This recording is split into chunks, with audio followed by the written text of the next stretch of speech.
Hello my dear students, welcome back to my class. Myself Saloni Singh और हम कर रहे हैं P block elements exclusively for board exams. तो प्रीवियस ईयर्स के जितने भी क्वेश्चंस हैं हम एक एक करके सारे सॉल्व करते जा रहे हैं और अभी हम सॉल्व कर रहे हैं स्टार्टिंग फ्रॉम क्वेश्चन नंबर 147।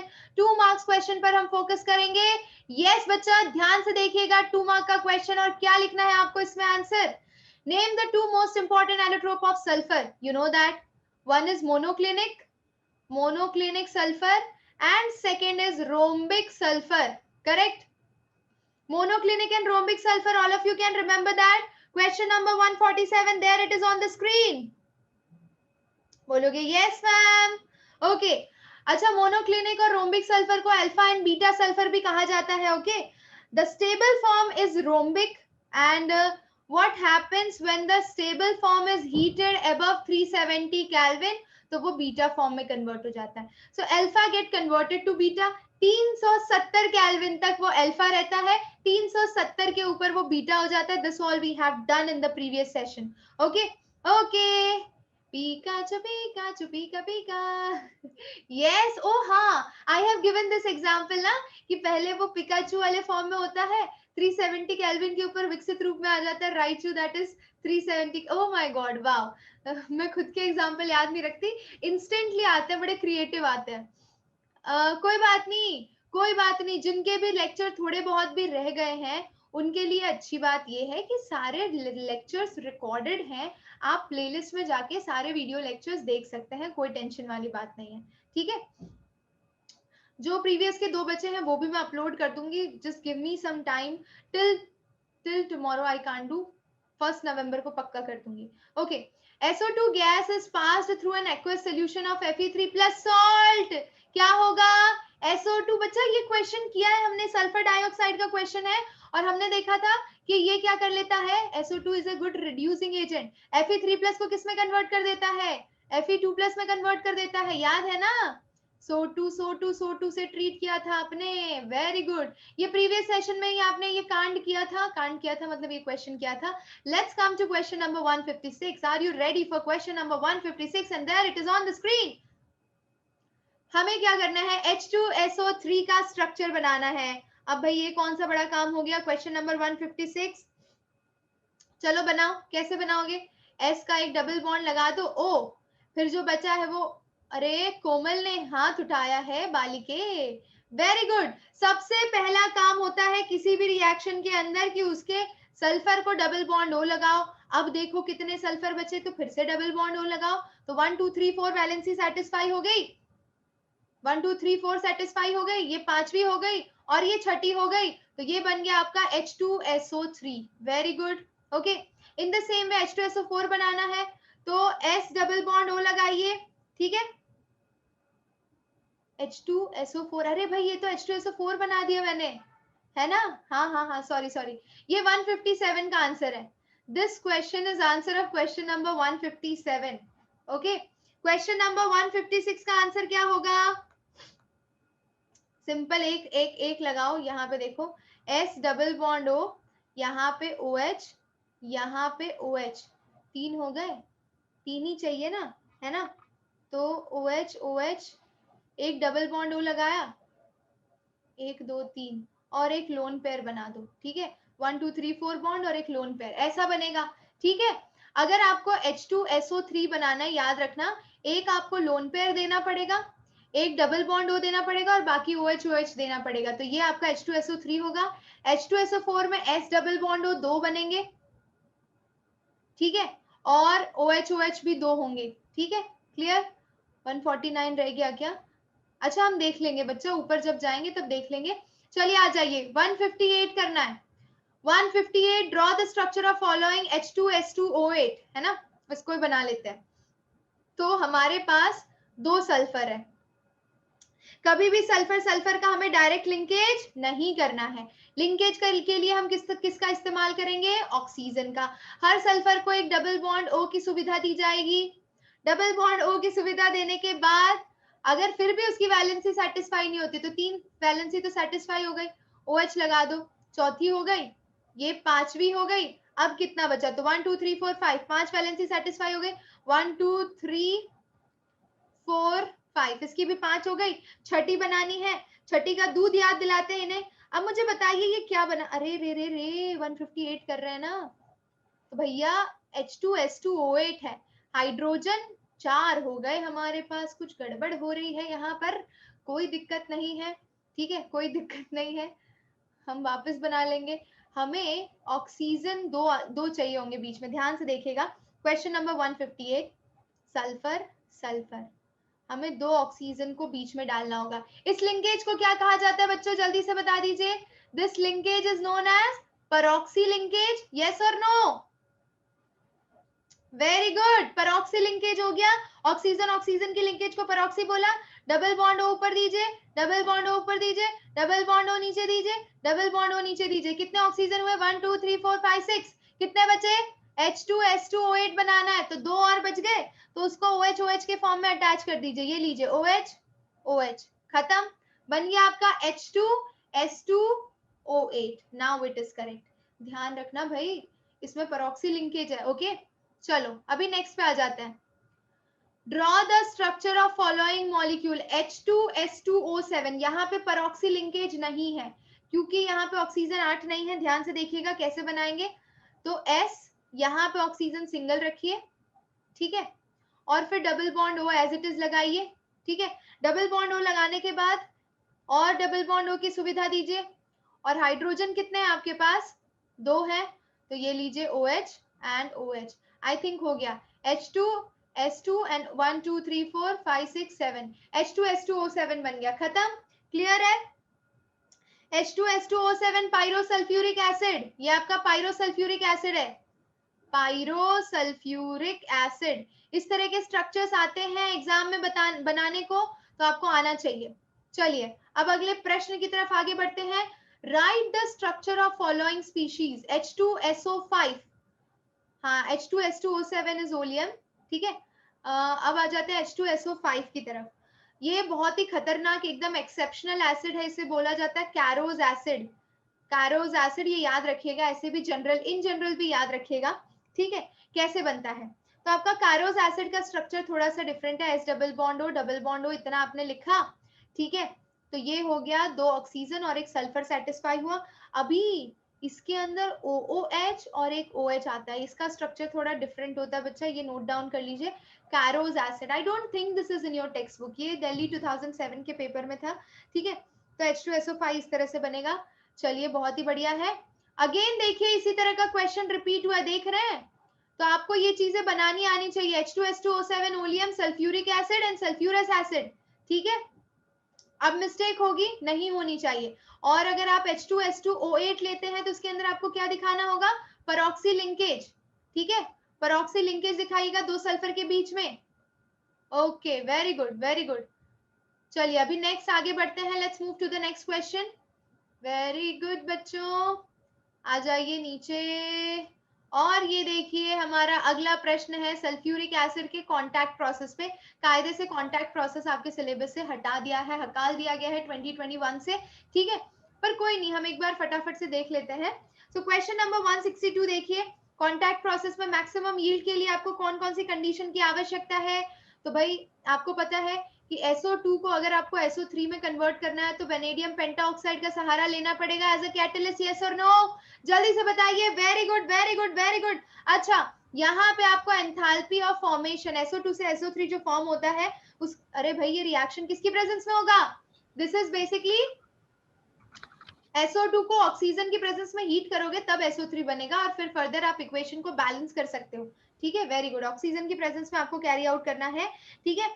ऊपर से ये जो रिएक्शन है, इसकी जो एंथैल्पी होगी that will be coming negative. तो एंथैल्पी ऑफ फॉर्मेशन इसका है -196.6 किलो जूल पर मोल, ठीक है। यानी कि आप ये बोल सकते हैं रिएक्शन इज हाईली एक्सोथर्मिक और endothermic. Reaction is exothermic, very good. अगर रिएक्शन एक्सोथर्मिक है, फॉरवर्ड डायरेक्शन में अगर रिएक्शन एक्सोथर्मिक है तो मैक्सिमम यील्ड के लिए टेम्परेचर बढ़ाना पड़ेगा या घटाना पड़ेगा? अगर फॉरवर्ड डायरेक्शन में रिएक्शन एक्सोथर्मिक है, so according to Lee-Chatelier's principle, you have to decrease the temperature to get the maximum yield. Is it clear? Very good. तो आपने तापमान रिड्यूस कर दिया, ठीक है। ऊपर से आपको प्रेशर हाई करना पड़ेगा। जहां भी टेम्परेचर लो करते हो समझ जाना प्रेशर हाई करना ही पड़ता है, इनवर्स रिलेशन चलता है, and that is also in accordance to the le Chatelier's principle. ठीक है, तो at high pressure and at high pressure, low temperature, SO2 is heated in presence of oxygen, in presence of vanadium pentoxide to give SO3. Reaction is exothermic. Large quantity of heat is evolved. That's how you can say that these are further favorable conditions in which you can get the maximum yield of sulfuric acid by contact process. Is it clear? Is it clear? Bolo. Very good. Very good. Okay. चलिए अगले प्रश्न की तरफ। कुछ mention करो या ना करो, ये दोनों क्राइटेरिया मेंशन करना कंपलसरी है। Half marks for each case, half marks for each case you will be getting. Okay, चलिए आ जाइए, let's move to next question. Wow, now 163, 164, 165, these questions are such, जो हमने काफी डिटेल में देखा था। कॉपर एक ऐसा मेटल है जो कॉन्सेंट्रेटेड सल्फ्यूरिक एसिड की प्रेजेंस में आपको अलग प्रोडक्ट देता है और डाइल्यूट के केस में अलग। If you can recall, this is question from all India 2014 paper बच्चा। सो कॉपर को अगर कॉन्सेंट्रेटेड सल्फ्यूरिक एसिड की प्रेजेंस में ट्रीट करते हो तो आपको कॉपर सल्फेट देता है along with formation of SO2 gas and along with release of water molecule। तो ये चीज ध्यान रखना है आपको। वैसे ही CaF2 के साथ अगर सल्फ्यूरिक एसिड रिएक्ट करेगा तो CaSO4 प्लस क्या देगा, HF, है ना, हाइड्रोजन फ्लोराइड। ये तो simple double displacement type of reaction हो गया। नीचे वाला पार्टनर्स एक्सचेंज किए हैं, calcium positive, fluorine negative, hydrogen positive, sulphate negative. तो इसका पॉजिटिव इसके नेगेटिव के साथ और इसका पॉजिटिव इसके नेगेटिव के साथ चला गया, प्रोडक्ट बन गया। ठीक है, अच्छा अब आपको पता है नेक्स्ट क्वेश्चन देखिए, complete the following equation. Carbon plus concentrated sulphuric acid, बच्चा आपको अच्छे से पता है concentrated sulfuric acid act like a very strong dehydrating agent। साथ ही साथ सल्फ्यूरिक एसिड जब भी किसी कार्बन कंटेनिंग कंपाउंड से रिएक्ट करता है, स्पेशली हाइड्रोकार्बन कंटेनिंग कंपाउंड से, that substance charge.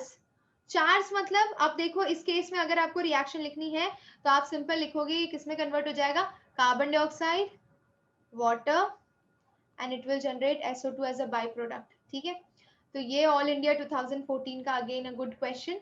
Let's come to question number 166। ये भी हमने किया था, याद करो Ka2 is very smaller than Ka1, क्योंकि हमने एक इसमें रिएक्शन देखी थी कि आपका जो सल्फ्यूरिक एसिड है वो दो स्टेप में आयोनाइज होता है। पहले स्टेप में वो पहला H+ रिलीज करता है, प्लस HSO4- बनाता है। दूसरे स्टेप में HSO4- में से फिर से एक H+ लूज करता है और SO4 2- बनाता है।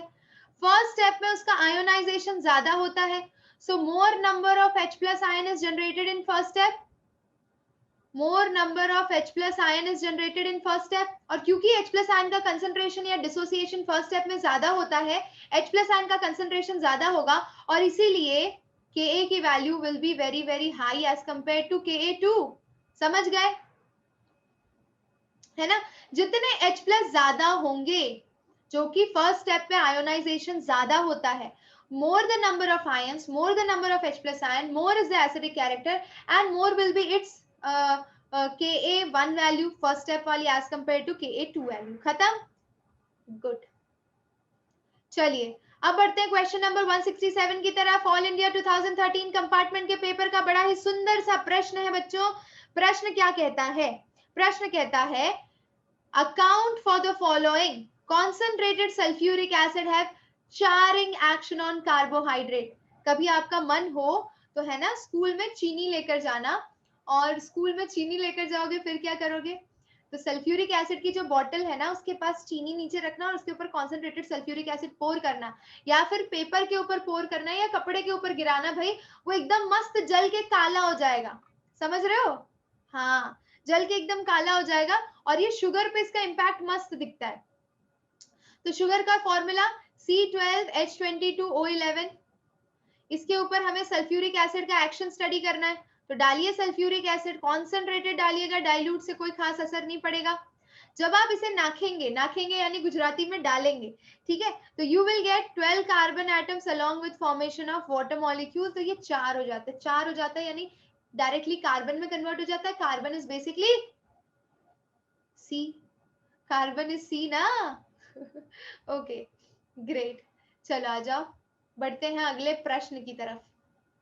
आई थिंक हम ये साइड वाले ये वाले कवर कर लेते हैं ताकि नीचे स्क्रॉल करें तो हमें नीचे के क्वेश्चंस भी सारे साथ में मिल जाएंगे. Okay so I think this question is from your group number 17 है ना. 2013 में भी आया, 2015 में भी आया है. F2 has lower bond dissociation enthalpy than chlorine. अरे भाई सीधी सी बात है, fluorine is more electronegative than chlorine, but fluorine is also smaller in size. Due to smaller size, it is not capable of occupying all the electrons. ठीक है, और उसके volume के हिसाब से इलेक्ट्रॉन डेंसिटी बढ़ने की वजह से क्या होगा बच्चों? Inter electronic repulsion. तो ये हो गया इनके बीच में इंटर इलेक्ट्रॉनिक रिपल्शन, और इसी वजह से इनका बॉन्ड टूटना आसान हो जाएगा. और इसीलिए बॉन्ड टूटना आसान है तो इनकी लोअर बॉन्ड डिसोसिएशन एंथैल्पी होगी. बच्चा लोग समझ गए? एकदम बढ़िया, रैप्चिक. चलो आगे बढ़ते हैं. नेक्स्ट क्वेश्चन इज, अगला प्रश्न आपके स्क्रीन पर ये रहा बच्चों. Question number 175. Why are halogen coloured? भाई halogen has tendency to absorb radiation, है ना. जैसे ग्रुप 1 एंड ग्रुप 2 के एलिमेंट्स हैं तो वो रेडिएशन एब्सॉर्ब करके हायर एनर्जी लेवल पे एक्साइट होते थे, है ना. फ्लेम टेस्ट करते हो तो होता क्या है, ग्रुप 1 एंड ग्रुप 2 के एलिमेंट जैसे मान लो इस फर्स्ट ऑर्बिट में, तो रेडिएशन एब्सॉर्ब करने की इनके अंदर कैपेसिटी, एब्सॉर्ब करके हायर एनर्जी लेवल पे कूद जाते हैं. तो भाई सेम चीज हैलोजेंस भी करते हैं. Halogen has the capability of absorbing the radiation and jumping to the higher energy level. ठीक है, और जब वो कूद के वापस आने की कोशिश करते हैं तब जो रेडिएशन रिलीज करते हैं, पिकाचू राइचू की तरह जो रेडिएशन रिलीज करते हैं ना, थंडर इफेक्ट वाली, that gives you बच्चा colored halogens. I hope you are clear. Is it clear to you? Yes, boxer. Yay! क्या बात है. Yes, बच्चा. So can you give me just 2 minutes? Very important call I have. Okay, so my dear students, question number 176. Why are halogens very strong oxidizing agent? Why are halogen very strong oxidizing agent? Can anybody tell me? Halogen has the tendency to readily gain electron. And if they can readily gain electron, they can easily get reduced. Those who can readily reduce themselves, they can readily oxidize others. And that's why they act like a strong oxidizing agent. Is it clear? Very good very good. पर जितना आपको concept clear हो रहा है ना, उसी clarity के साथ आंसर लिखना. ये ना हो कि जो तुम्हारी भावनाएं हैं वो आप एक्सप्रेस ही नहीं कर पा रहे हो पेपर में. That is very important. और भावनाओं को एक्सप्रेस करने के लिए बुक की लैंग्वेज को दिमाग में फिट करना पड़ेगा. ठीक है, चलिए आ जाइए. Let's move to question number 177. Arrange the following in order of property indicated against each set. Increasing bond dissociation enthalpy. Hi Ram, ये किसको नहीं आएगा? हर बच्चे को आना चाहिए. HI, आयोडीन की साइज बड़ी, हाइड्रोजन छोटा, बॉन्ड लेंथ बड़ा तो तोड़ना आसान तो release of anything is very easier. Bond dissociation enthalpy इसकी सबसे कम होगी और ऑर्डर में ही लिखा है ये. ठीक है, done. Okay, now let's come to question number 178. Arrange the following groups of substance in order of property indicated against each of the group. Increasing order of bond dissociation enthalpy. सबसे high किसकी होगी? कायदे से F2 की high होनी चाहिए थी. कायदे से F2 की हाई होनी चाहिए थी क्योंकि वो सबसे छोटा है तो उसकी बॉन्ड लेंथ सबसे छोटी होगी. लेकिन वहां पे इंटर इलेक्ट्रॉनिक रिपल्शन सबसे ज्यादा होता है, इसीलिए पहले क्लोरीन आएगा, फिर आपका फ्लोरीन आएगा, फिर आया सीक्वेंस जैसा है Br2 and I2. खत्म. ठीक है, चलिए बहुत ही बढ़िया. आज तो लगता नहीं है मैं क्लास कंडक्ट कर पाऊंगी. 1 minute. Move further. Question number 179. Why is F2 a strong oxidizing agent than chlorine? Again you know the answer. Fluorine और क्लोरीन में ज्यादा इलेक्ट्रोनेगेटिव कौन है?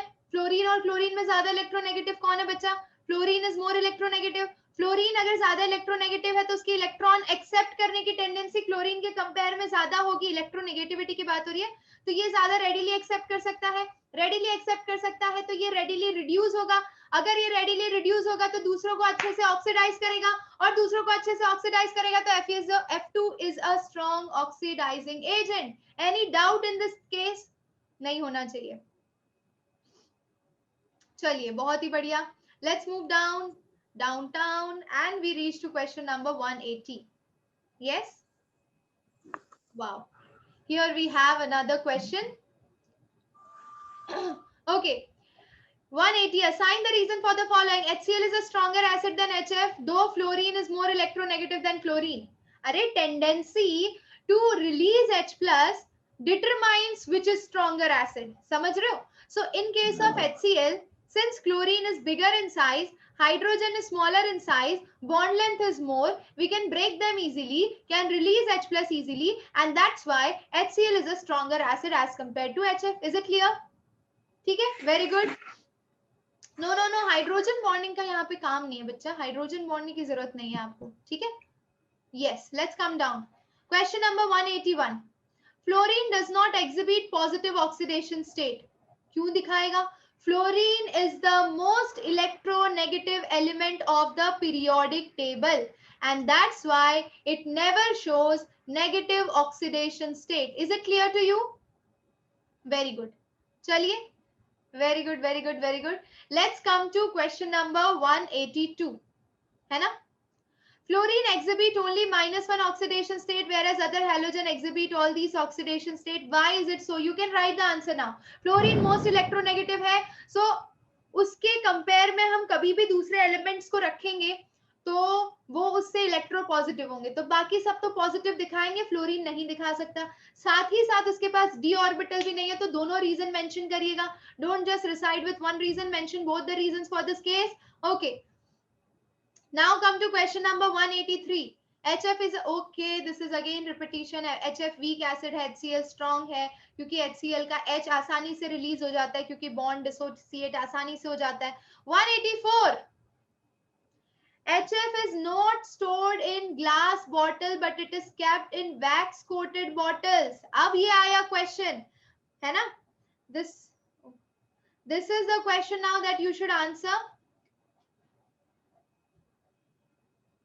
React करता है.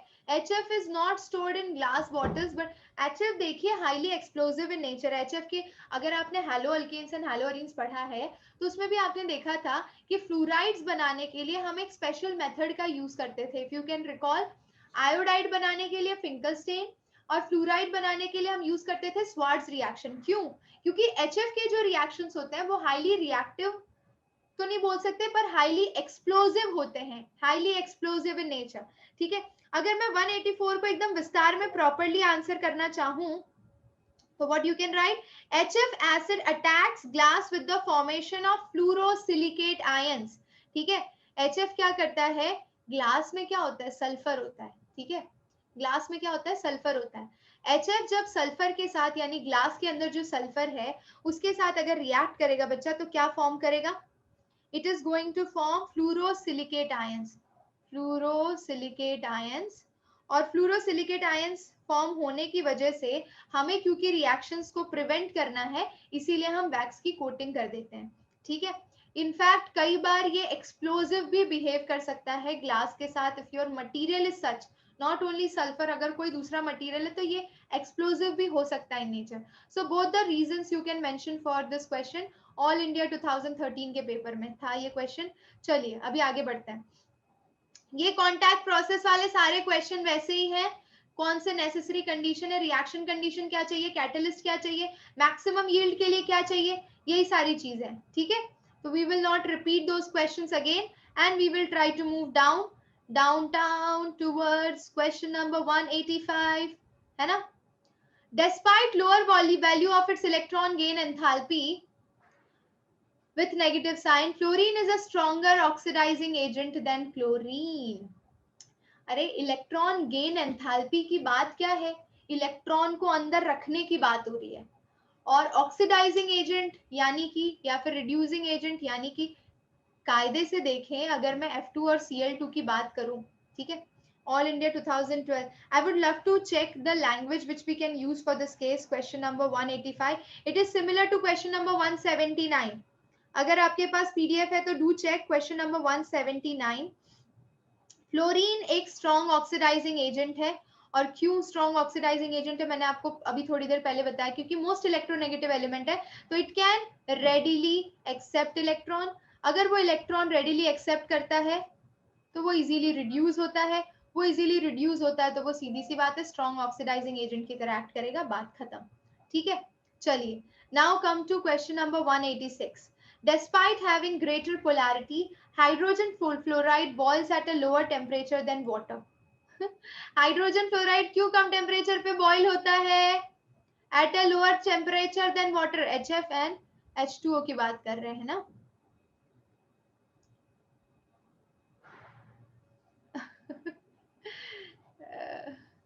देखिए आई थिंक 186 से हमें मीटिंग रिन्यू करनी पड़ेगी. ठीक है, we have to rejoin. Yes, you have to rejoin.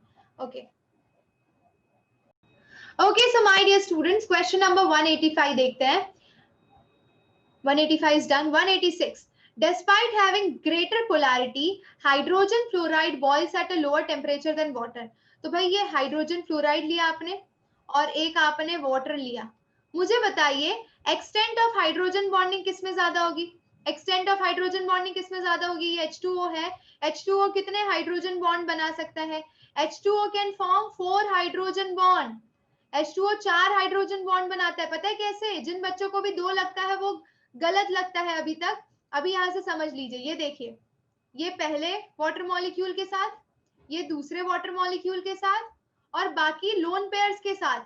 Lone pairs के साथ कौन कंबाइन होता है? ये हाइड्रोजन, ये O हो गया, ये H हो गया, यहां से हाइड्रोजन, ये O हो गया, ये H हो गया, यानी total 4 it can form. Hydrogen bonding, extent of hydrogen bonding is greater in case of water. अगर यही चीज HF में जाते हो तो extent of hydrogen bonding is lower as compared to water and that's why it has lower BP. समझ रहे हो? तो HF और water को कंपेयर करो तो दोनों की पोलैरिटी में से HF की पोलैरिटी ज्यादा है, लेकिन HF के केस में extent of hydrogen bonding is lower. Water के केस में extent of hydrogen bonding is higher and that's why water has higher BP. Is it clear? Is it clear बच्चा? चलिए बहुत ही बढ़िया. Let's come to question number 187. Bond dissociation enthalpy. Okay, I'll repeat. Don't worry. Question number 186 I'm repeating. HF की बात कर रहे हो और water की बात कर रहे हो. So water में hydrogen bonding is more.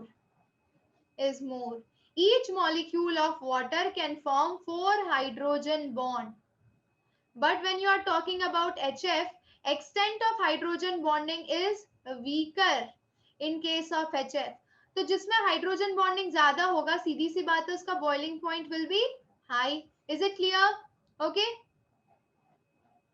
4 is in this way. You have oxygen, you have hydrogen, you have hydrogen. Here you have lone pair. तो यहाँ से एक और lone pair से 2, यानी टोटल 4 अटैच होंगे.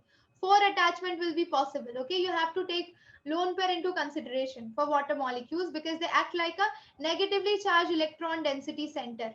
Okay, चलिए अब बढ़ते हैं question number 187. Bond dissociation energy of F2 is lower than that of Cl2. What you can say? अरे inter electronic repulsion is the answer.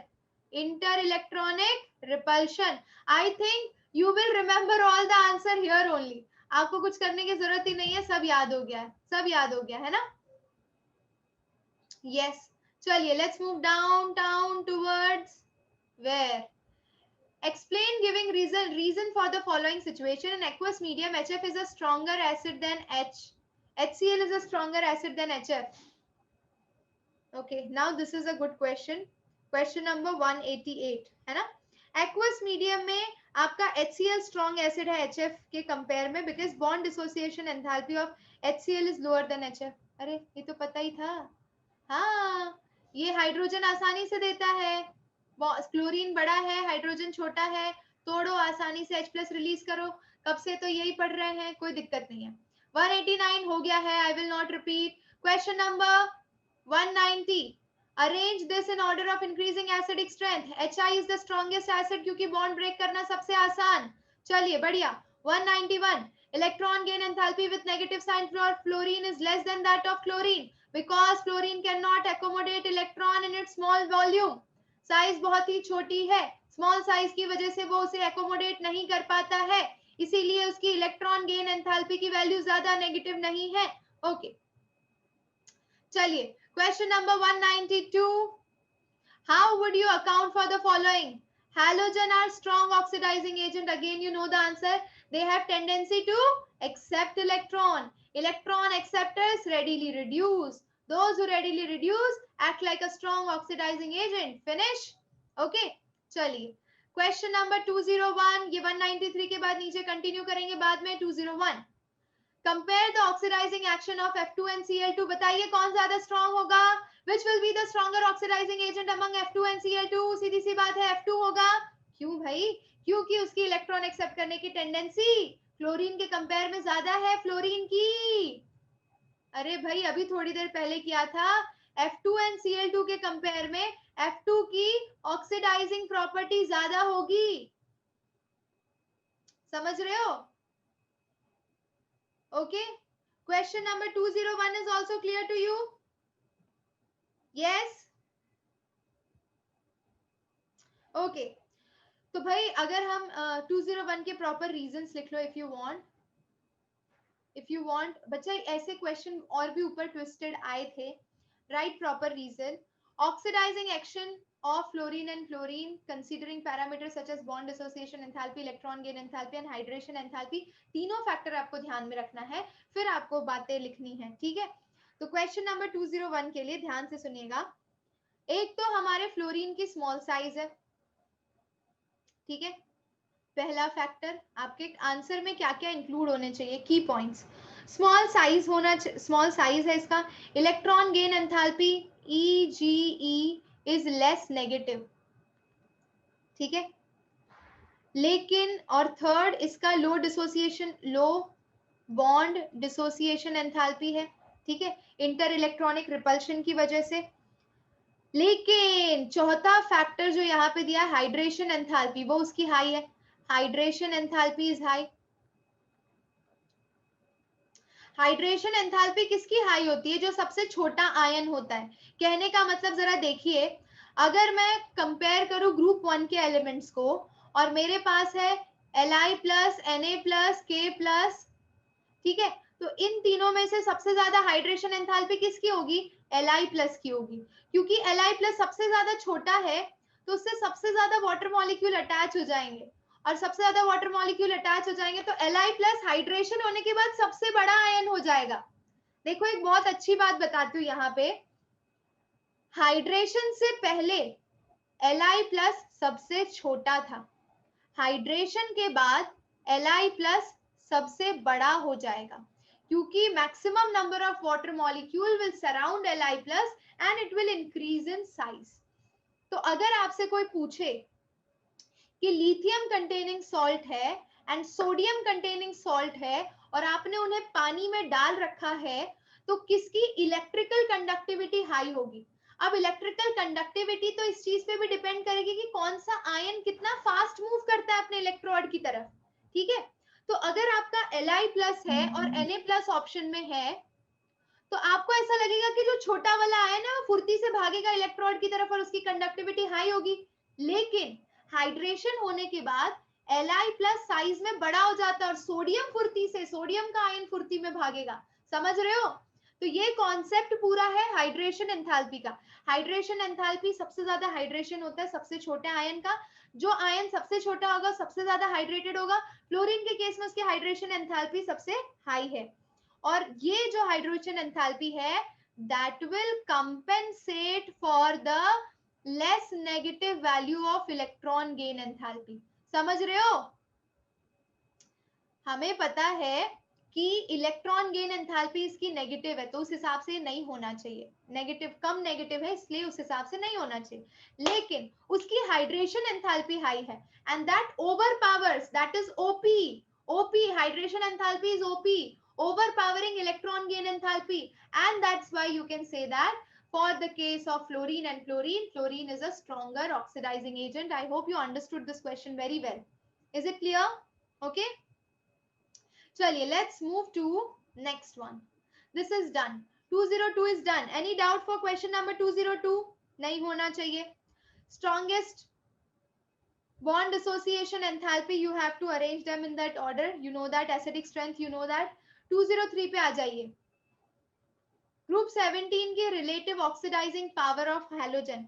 Oxidizing power, again you know that fluorine की maximum होगी, फिर chlorine की, फिर bromine की, वो electronegativity पे depend करेगी, हाइड्रेशन एंथैल्पी पे डिपेंड करेगी. खत्म. नेक्स्ट है relative acidic strength of hydrogen halides. किसकी मैक्सिमम होगी? एसिडिक स्ट्रेंथ किसकी मैक्सिमम होगी? HI की. खत्म. चलो बहुत ही बढ़िया, सही जा रहे हो, एकदम सही जा रहे हो. नीचे चलते हैं, नीचे चलते हैं. Wow, now this we have questions. Again देखो वही वाला क्वेश्चन है, लेकिन अब मैंने आपको एकदम क्लियर कर दिया है. क्वेश्चन नंबर 193 देखिए. Electron gain enthalpy with negative sign of fluorine is less than that of fluorine. Still, fluorine is a stronger oxidizing agent than chlorine. Reason is fluorine की hydration enthalpy high है, which overpowers its less negative, good, its less negative electron gain enthalpy. That's all. All India 2010 का question खत्म. Okay. Account for the following. Fluorine always exhibit negative oxidation state. एक तो d orbital नहीं है, एक ही electron की कमी है, एक्सेप्ट करना प्रेफर करता है, इलेक्ट्रोनेगेटिविटी हाई है. तो ये सारे रीजंस की वजह से, और सबसे ज्यादा इलेक्ट्रोनेगेटिव है तो कहीं पे भी इलेक्ट्रोपॉजिटिव की तरह बिहेव नहीं कर सकता. तो भाई बस इसीलिए, समझ गए? Okay, yes. 195. Hydrogen fluoride has a much higher boiling point than hydrogen fluoride. क्योंकि HF क्या शो करता है? Hydrogen bonding. Fluorine, nitrogen and oxygen containing compound always show hydrogen bond with hydrogen containing compounds. Is it clear? Okay. Okay, now come to next question. Question number 196. ठीक है. Question number 196. Fluorine form the largest number of interhalogen compound among the halogens. Now this is a different question. Question number 196 ध्यान से देखिए. एक तो सबसे ज्यादा electronegative element है, वो खुद आपका जो फ्लोरीन है वो सबसे ज्यादा इलेक्ट्रोनेगेटिव है. वो इलेक्ट्रोपॉजिटिव तो बिल्कुल एग्जिस्ट नहीं कर सकता. इलेक्ट्रोपॉजिटिव पॉसिबिलिटी ही नहीं है कि वो इलेक्ट्रोपॉजिटिव की तरह बिहेव कर सके. ठीक है, यस. अब देखिए, therefore it forms large number of interhalogen compounds, क्योंकि बाकी जो हैलोजेंस है उसके कंपेयर में पॉजिटिव ऑक्सीडेशन स्टेट शो कर सकते हैं, और अगर वो पॉजिटिव ऑक्सीडेशन स्टेट शो कर सकते हैं तो उसके हिसाब से आप उसे नेगेटिव अलॉट करते हैं, क्योंकि और कोई ऑप्शन नहीं है. समझ गए?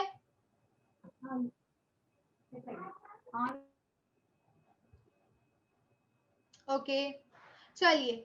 Give reason for the following observation. Hydrogen iodide is stronger acid than hydrogen fluoride. You know that bond dissociation enthalpy is the answer. Those who will readily release H+, जो H+ आसानी से देगा वो सबसे अच्छा एसिड होगा. खत्म. सारी दिक्कत आपकी कहाँ है पी ब्लॉक में? जहां पे आपको इक्वेशंस को याद रखना है. जहां पे इक्वेशंस याद नहीं रखना है, बहुत सारे क्वेश्चन तो कॉन्सेप्ट बेस्ड है. ठीक है, तो कॉन्सेप्ट बेस्ड है तो वो तो आप खा ही जाओगे, क्वेश्चन खा जाओगे एकदम प्यार से. हाँ, गट्टे की सब्जी के साथ, एकदम चूरमे के साथ. 204 पे आ जाते हैं.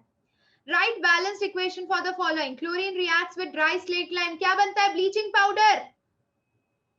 If you can remember, dry slaked lime. ठीक है, तो ये 10th स्टैंडर्ड का रिएक्शन है. क्लोरीन को पास किया जाता है CaOH होल ट्वाइस पे, and it will give you CaCl2 plus CaOCl2 whole twice. ये है आपका ब्लीचिंग पाउडर. पर मैंने आपको बताया था एक्चुअली इसका फॉर्मूला काफी लंबा होता है, along with formation of 2 water molecule. याद रखिएगा, ड्राई स्लेट लाइम पर जब क्लोरीन को पास किया जाता है तब बनता है हमारा ब्लीचिंग पाउडर.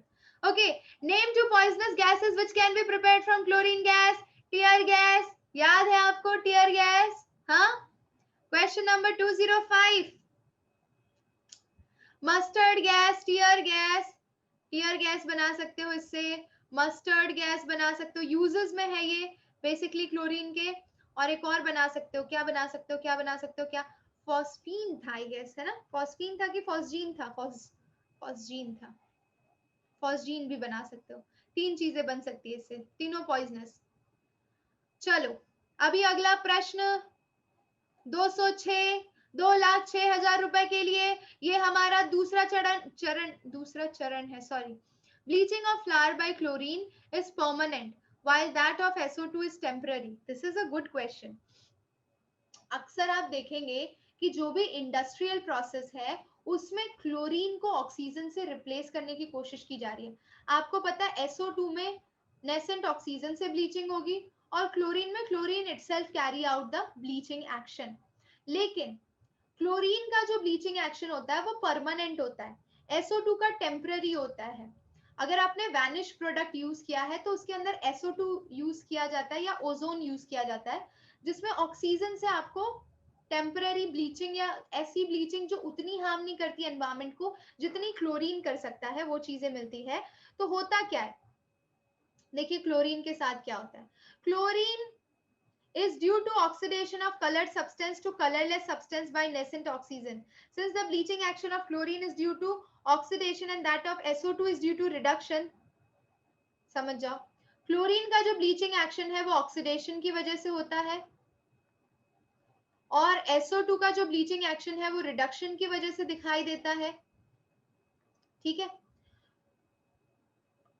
हाँ, तो bleaching effect of chlorine is permanent well that of SO2 is temporary. ये चीज ध्यान में रखनी है कि क्लोरीन का जो आपका ब्लीचिंग एक्शन है वो ऑक्सीडेशन की तरफ से, ऑक्सीडेशन की वजह से दिखता है, SO2 का रिडक्शन की वजह से दिखता है।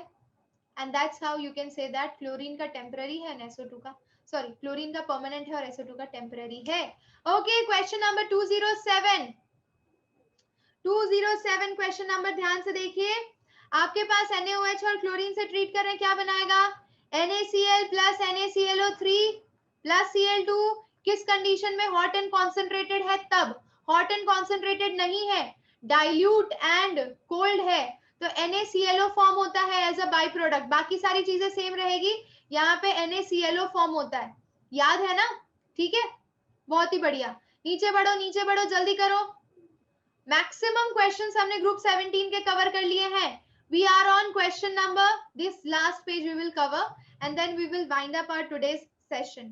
Okay, so here we have 197. Give reason for the following observation. Hydrogen iodide is stronger acid than hydrogen fluoride. You know bond dissociation, enthalpy is the answer. Complete the following chemical equation. ये question हमने again, नहीं दोनों लिखने की जरूरत नहीं है, जो यहाँ पे मेंशन्ड है वही आपको आंसर करना, you don't have to write both cases. Okay yes, okay, now, ओके। नाउ नेक्स्ट इज 198, क्वेश्चन नंबर 198, ध्यान दीजिए। फ्लोरीन का वाटर के साथ रिएक्शन, ये हमने कल के एक वीडियो लेक्चर में पढ़ा था, उसके अंदर क्या करना था कि फ्लोरीन जब भी वाटर के साथ रिएक्ट करता है, it tends to form H+ ion along with evolution of 4F- along with evolution of oxygen gas। ये प्रोडक्ट बनते हैं इसके, तो ये ध्यान रखना है। ठीक है, इक्वेशंस तो आपको याद रखनी पड़ेगी, कोई बात नहीं। फ्लोरीन का यहाँ पे ऑक्सीडेशन हो रहा है या रिडक्शन हो रहा है, 0 से ये -1 मूव कर रहा है यानी रिडक्शन हो रहा है।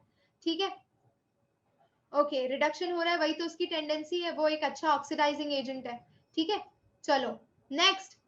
The negative value of electron gain enthalpy of fluorine is less than that of chlorine. This is like too much.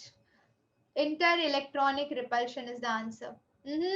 OP का आंसर तब लिखोगे जब आपसे पूछा जाए कि लेस नेगेटिव होने के बाद भी वो एक अच्छा ऑक्सीडाइजिंग एजेंट क्यों है, तब लिखोगे OP वाला रीजन। जब आपको पूछा जा रहा है कि क्यों नेगेटिव, लेस नेगेटिव है, तो वो इंटर इलेक्ट्रॉनिक रिपल्शन की वजह से हो रहा है। ठीक है, वो एकोमोडेट नहीं कर पा रहा इलेक्ट्रॉन को अपने छोटे से वॉल्यूम में। Question number 200, fluorine exhibit only -1 oxidation state in its compound whereas other halogen exhibit, you can write this answer now. Chlorine water loses its yellow color on standing. Very good, this question we have done. Question number 208 बच्चा, I don't think कि आपको इसमें कोई query होगी। HOCl form करता है, ये देखिए अगर मैं क्लोरीन वाटर लेती हूँ Cl2 plus H2O, yes, तो it is going to form NaCl. NaCl कहाँ से आएगा? नहीं, अच्छा अगर NaOH, क्वेश्चन नंबर कौन सा है? 208, हाँ ठीक है। तो ये क्या बनाता है? HCl एंड HClO बनाता है, और इस HClO को फर्दर आप वो करते हैं तो ये HCl plus nascent oxygen generate करता है। ये आपकी बुक की इक्वेशन थी, कल ही खत्म की है हमने ये, ठीक है।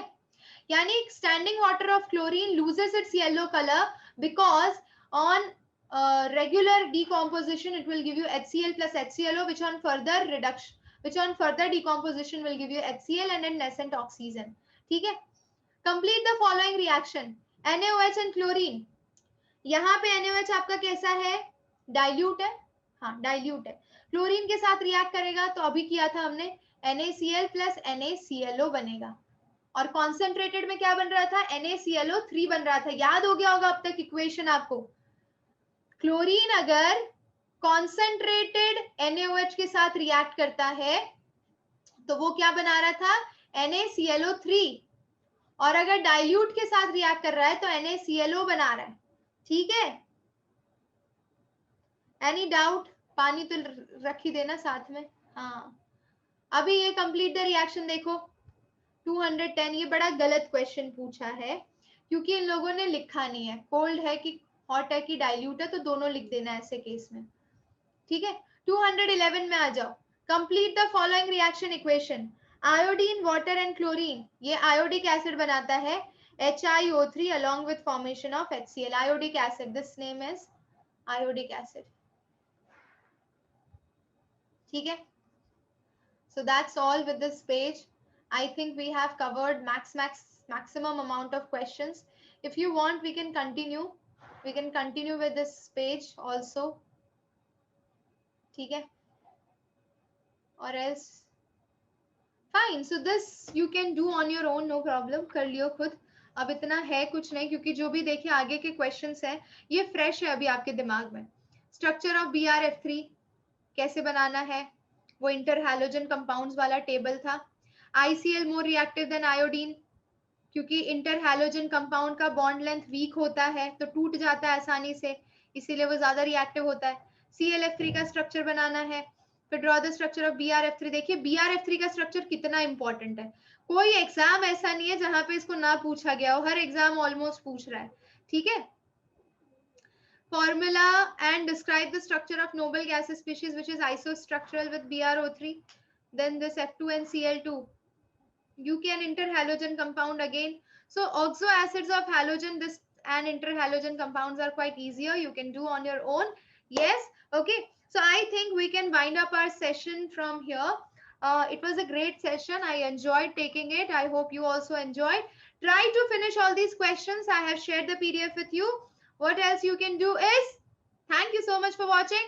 मिलते हैं next class में. Till then, be happy, be healthy, be Chanakya. मिलते हैं next class में. Till then, take care. Love you all. Bye bye.